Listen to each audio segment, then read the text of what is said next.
pomposo és, Rei do universo, sua glória enche a terra e enche os céus.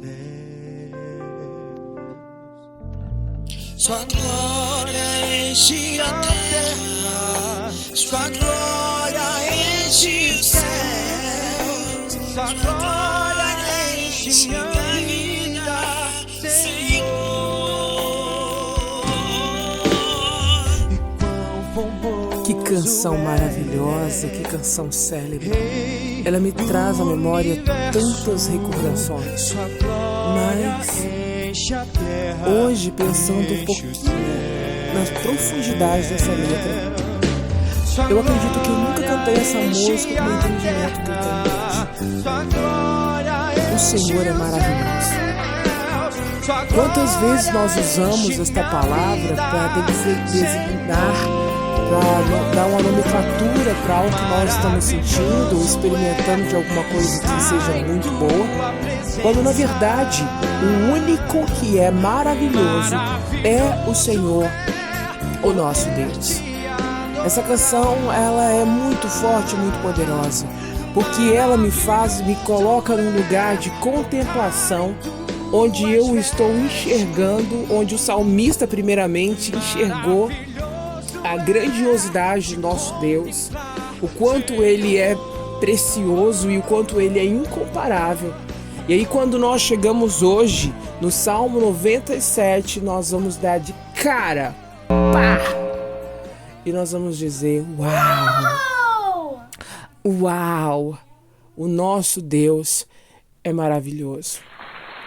E isso não pode se tornar algo sem o sentimento e sem a profundidade do significado da palavra. Porque, de fato, nada nesse mundo é maravilhoso quando é comparado com o nosso Deus. E somente Ele é maravilhoso. Parabéns para você que está seguindo nessa jornada aqui no canal Entre Irmãs. Nós estamos mergulhando, nós estamos maratonando os salmos e hoje nós chegamos no Salmo 97. Espero que você tenha feito sua leitura. Se você ainda não fez, faça sua leitura.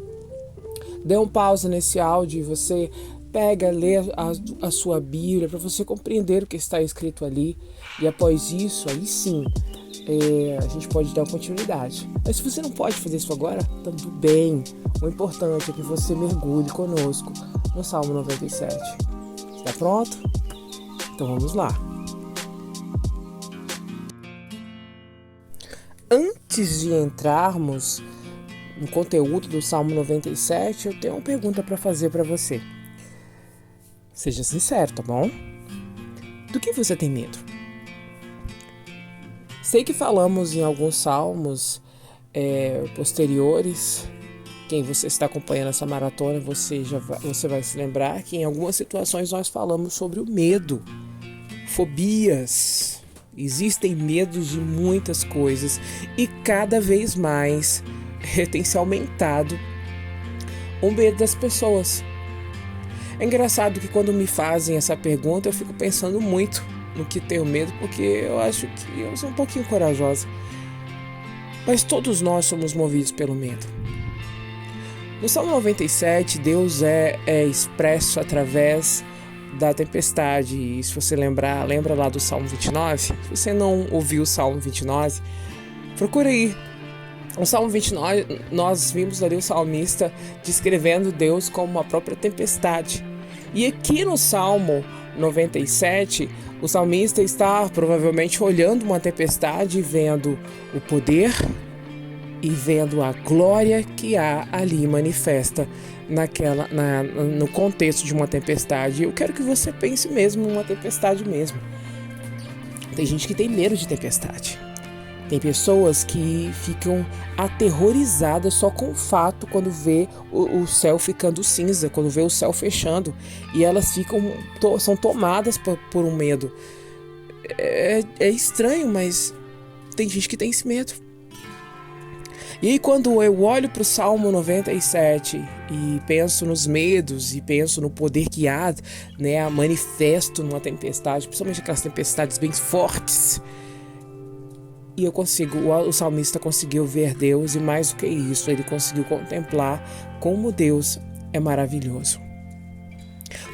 Quando nós olhamos agora, entrando no conteúdo do Salmo 97, nós vemos aqui uma interligação com os salmos, desde o Salmo 93 até o Salmo 100, estamos vendo salmos que falam do reino. São salmos que têm um cerne. E o cerne, o tema desses salmos, está no versículo 1 do Salmo 97. O Senhor reina. Lembra que nós vimos muitos salmos aqui, muitos dias essa citação, mas não é só isso não. E além de demonstrar que o Senhor reina, nós devemos nos alegrar. Quem deve se alegrar? Toda a terra. Porque o nosso Deus reina, majestoso, soberano, é o motivo da nossa alegria, porque isso nos dá esperança. E também não é só isso. Exultem os litorais mais distantes, ou seja, todo mundo está incluído nessa palavra imperativa que nós devemos exultar, que nós devemos reconhecer e nos maravilhar no nosso Deus. Eles estão interligados. E o Salmo 97 está interligado com o Salmo 96 também, porque nós encontramos no Salmo 96 textos semelhantes. No versículo 10 e também no versículo 11, muito semelhante ao primeiro versículo. E o que é essa repetição, senão um recurso utilizado pela literatura judaica para trazer uma clareza sobre o ouvinte, sobre quem proclama, que aquilo deve ser algo forte na vida da pessoa, uma compreensão forte na vida da pessoa. E isso deve ser uma compreensão forte na nossa vida. O nosso Deus reina. Isso não pode ser dito da boca para fora. Isso não pode ser dito sem entrar dentro do nosso coração e enxergar muitas vezes o caos, né?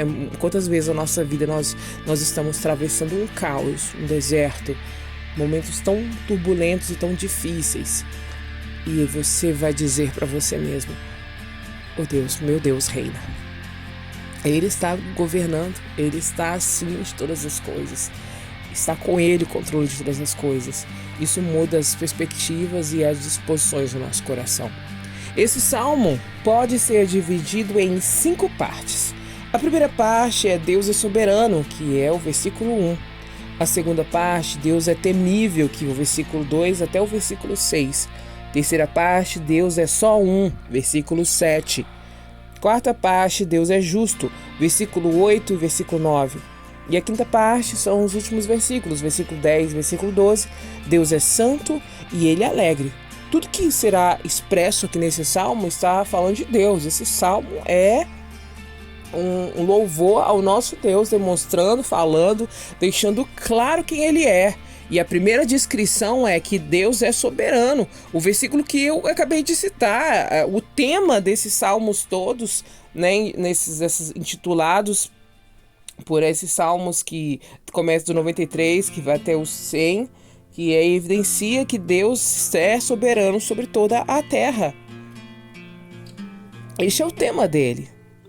Se Deus não fosse soberano, Ele não seria Deus. Você concorda comigo? Não seria. Teria uma outra força maior do que Ele. E não existe uma força maior do que a força de Deus. Deus é soberano.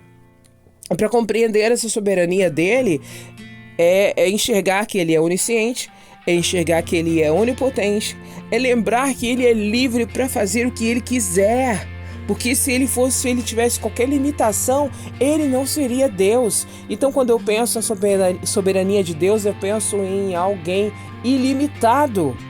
Isso me faz muito feliz, porque Ele é poderoso para fazer mais do que eu posso imaginar. E Ele disse isso, que Ele faz, que Ele tem planos maiores e melhores do que nossa mente humana consegue suportar, o que a nossa mente consegue construir. Isso é a soberania de Deus.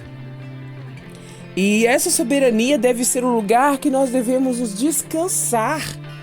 e saber que Ele está no controle de todas as coisas e que eu não tenho que fazer algo quando é a ação dele. Mas como isso acontece? Existe uma dinâmica que foi estabelecida pelo próprio Deus, onde eu falo com Ele através das minhas orações e as minhas orações fazem com que Deus haja. Aí você pode pensar assim, então Ele não é soberano? Ele é soberano sim. E foi Ele que criou isso. E Ele criou isso para que eu e você tivéssemos uma vida contínua nele, porque nossa humanidade não tem desejo de Deus. Nossa humanidade não tem desejo algum de ser santa, pura, honesta. Não! Nós queremos sempre o favorecimento da nossa carne, que é comandada pelos desejos carnais, que é a nossa humanidade corrompida pelo pecado. É aquilo que foi dito em salmos anteriores. O chipzinho dentro de nós, como se nós houvesse uma programação perfeita. E aí vem o vírus do pecado e desfez essa programação perfeita. E aí nós passamos a operacionalizar com vírus. O pecado é um vírus. E quando eu penso na soberania de Deus, e eu penso na dinâmica que Ele criou todas as coisas, e eu entendo que Ele criou oração para que eu me ligasse a Ele. E Ele criou o clamor e o testemunho para que o agir dele acontecesse. Isso é a soberania de Deus. E se não houvesse a soberania de Deus, nós não teríamos esperança. Nós iríamos viver como muitas pessoas vivem, ao léu, sem acreditar em nada. Isso é sério. O segundo momento do texto, segunda parte, fala do que Deus é temível. Não temível no sentido de você ficar lá morrendo de medo. Ai, eu tenho medo de Deus. Tem gente que tem medo de Deus, né? Será que é isso que tem que ser temível? Aqui fala que as nuvens escuras o cercam, a justiça e a retidão são a base de seu trono. Fogo se espalha diante dele, queimando todos os seus inimigos. Seus relâmpagos iluminam o mundo e o terror, e a terra os vê e os estremece. Os montes derretem como cera diante do Senhor de toda a terra. Os céus proclamam a justiça de todos os povos, vem a glória do Senhor. O nosso Deus é temível. E esse temor aqui é uma reverência de quem Ele é. Ele não é o cara lá de cima, por favor. Ele não é o seu comparsa, porque comparsa é aquele que está num crime junto com outra pessoa. Ele não é seu compadre. Ele é Deus. E algo que você pode observar, quanto mais irreverente as pessoas são com o nome de Deus e com a pessoa dele, mais distantes elas são. Porque é um fato. Quanto mais próximos nós estamos do nosso Deus, mais nós o reverenciamos e reconhecemos o quanto Ele é temível, o quanto Ele é poderoso.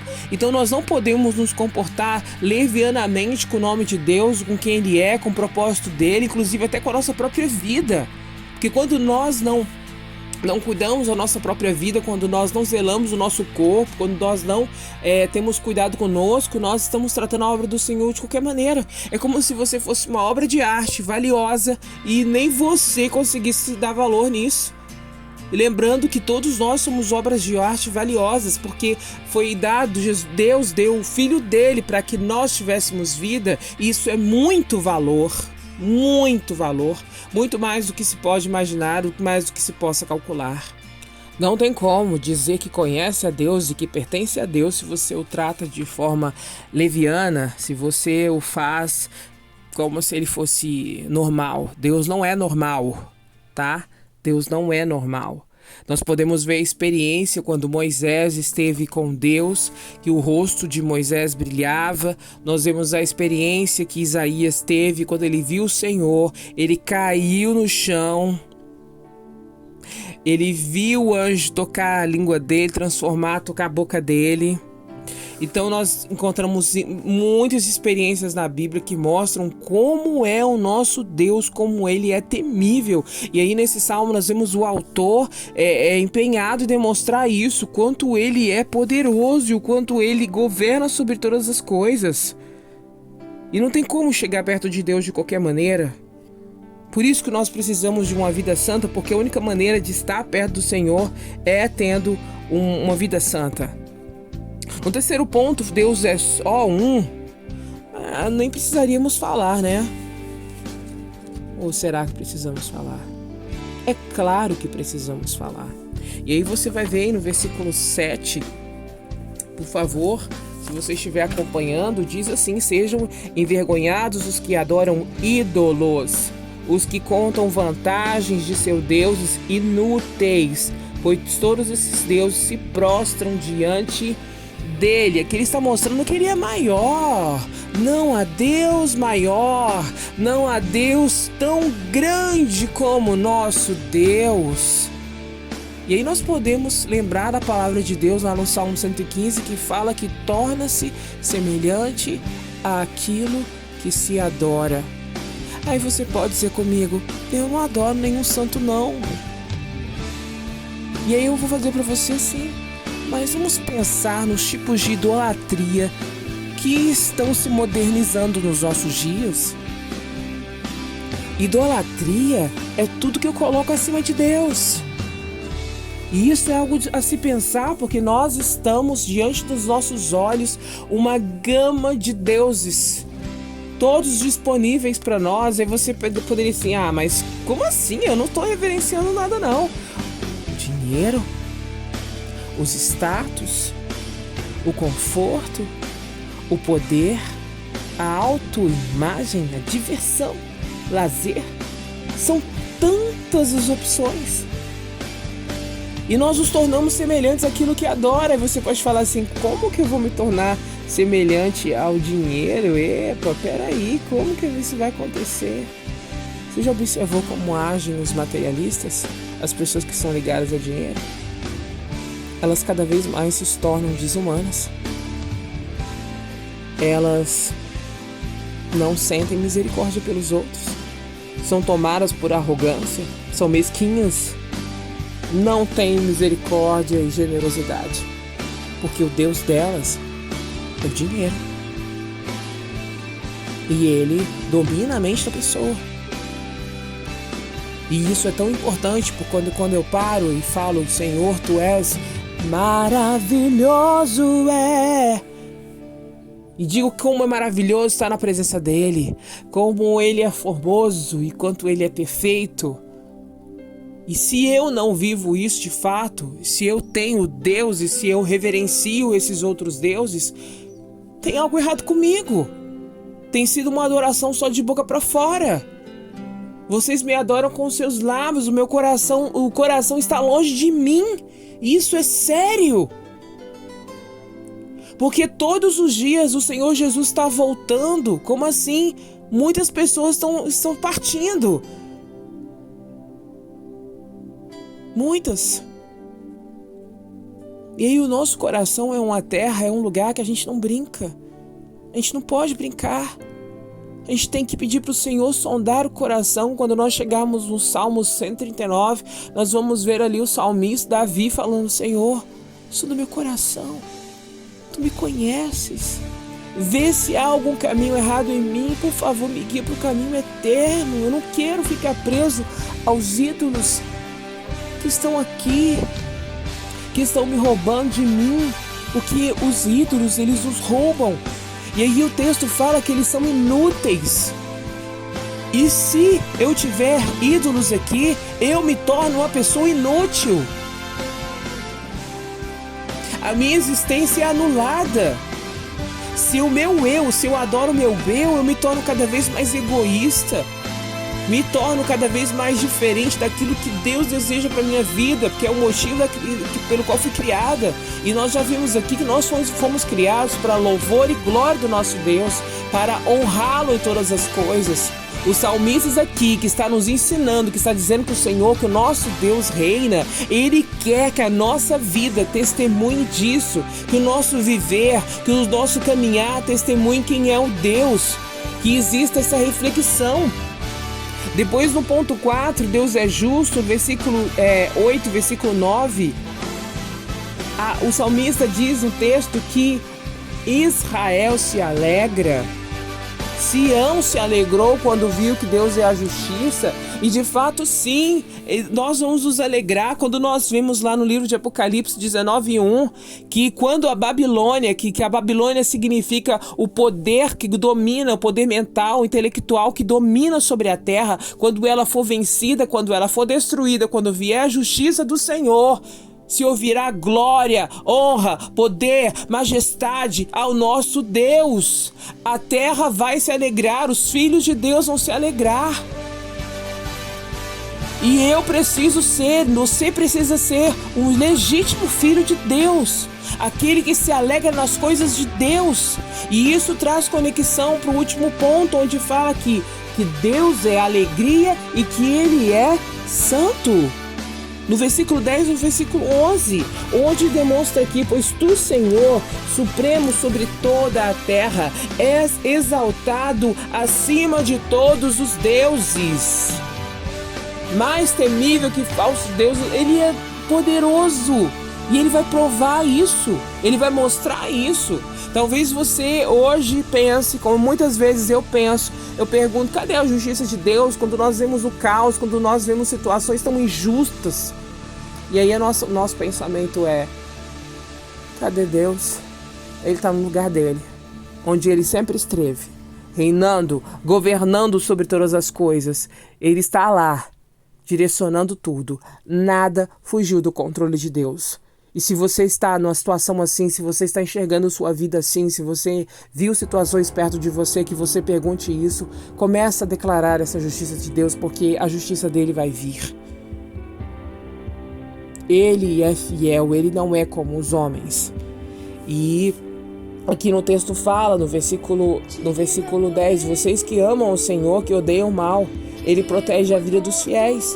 Olha aqui as promessas que nós temos. Ele protege, ele resgata, ele é a alegria.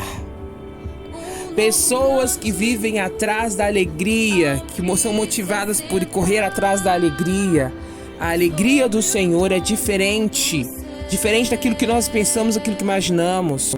O Deus da alegria é a própria alegria. E isso é maravilhoso, porque isso responde a um dos anseios existenciais nosso humano, de achar que a alegria é um percurso, uma jornada que você vai correr, quando na verdade o percurso que você deve correr, a jornada que você deve percorrer é da santificação, do conhecimento, da contemplação. E quando você menos esperar, você encontra alegria. Porque você descobre que a alegria não eram as coisas, mas a alegria é o próprio Deus. Como Paulo falou à igreja de Filipenses, no capítulo 2, no verso 12 e no verso 13. Quando eu estava aí, meus amados, vocês sempre seguiam as instruções. Agora que eu estou longe, ainda mais importante que façam. Trabalhem com afinco a sua salvação, obedecendo a Deus com reverência e temor, pois Deus está agindo em vocês. E eu volto a repetir: Deus está agindo em vocês, dando-lhes o desejo e o poder de realizarem aquilo que é agrado dele. Quanto mais nós nos aproximamos do Senhor, desenvolvendo a salvação, porque a salvação é desenvolvida, o Senhor vai realizando dentro do nosso coração uma transformação, onde as disposições do nosso coração, o desejo do nosso coração é modificado. E aí nós vamos alcançando essa alegria descrita aqui no texto do Salmo 97. Ah, que maravilha! E diz assim no versículo 11: a luz brilha sobre os justos e a alegria sobre o coração da pessoa íntegra, incorruptível, aquela que tem um coração íntegro, aquela que ama a Deus e que odeia o mal. Alegre-se no Senhor todos os justos e louvem o seu santo nome. Que maravilha, meus irmãos. E eu volto a ler aqui no versículo 10: vocês que amam ao Senhor e que odeiam o mal.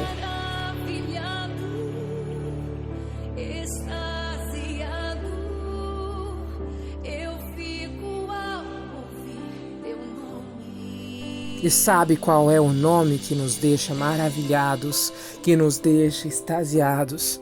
É o nome do Senhor dos Exércitos, o Deus soberano, como nós vimos, o Deus que é temível, mais temível que qualquer outro Deus, qualquer outra pessoa, o Deus que é só um, Ele é só um, Ele é o único e Ele é nosso, o Deus que é justo, porque o Senhor está vestido de justiça. Um dia todos irão prestar contas diante do nosso Deus e um dia nós estaremos juntos com o nosso Deus governando essa terra para sempre. Um dia você estará diante do Senhor e receberá a sua coroa, a coroa da justiça, o que o Senhor prometeu na sua palavra. Então não desanime, que a força do Senhor venha sobre você, que a graça do Senhor possa te alcançar neste momento, que o poder do Senhor possa te alcançar e que você celebre a maravilhosa graça. Sim, o nosso Deus é maravilhoso e Ele enviou Jesus, o nosso autor e consumador da nossa fé. Que o Senhor te abençoe. Até a próxima.